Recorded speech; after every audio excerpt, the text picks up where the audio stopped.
Here's how routing works with Angular. First, we're going to need another script from the Angular codebase. It's called angular-route.js. This will give us access to a new module, a module that our application module will need to take a dependency on. This new module is called ng-route. Using a component in ng-route, we will configure our routing rules into the routing engine. Remember, this is where you describe the URLs for your application. You have to tell the routing engine how it should respond to a particular URL that appears in the browser. With ng-route, this is done using a component known as route provider.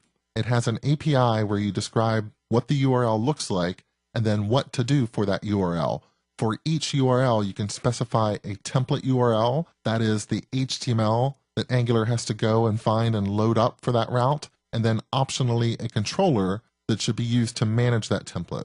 And because the routing engine has to take that template and load it into the display, we're going to need to reorganize our application and our default.html file. Our default.html file will become what some people call a layout view or a shell view. A layout view is a view that contains the markup you will use on every page of your application. It might include some common features like a navigation menu at the top that's going to appear everywhere in your application, and perhaps a footer at the bottom that contains links to contact you and a copyright. But there will be space somewhere in that layout view where the routing engine can load a template that corresponds to the current URL. So let's say we have two templates available, one to display user details and one to display repository details.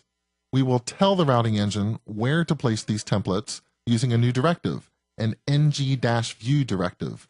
We will use that directive on an HTML element, and it is that HTML element where Angular will insert the template when we're at the right URL. And now, as the user clicks and navigates and enters information and saves information, the routing engine will swap out one template with another template inside the shell view. And our application is now scalable. It can support any number of templates and controllers. The routing engine is going to swap them in and out. When it does that, it will also coordinate with the browser history so that if the user hits the back button or the forward button, they will still be navigating just inside of your application. So we have a little bit of work cut out for ourselves, but let's try this out now.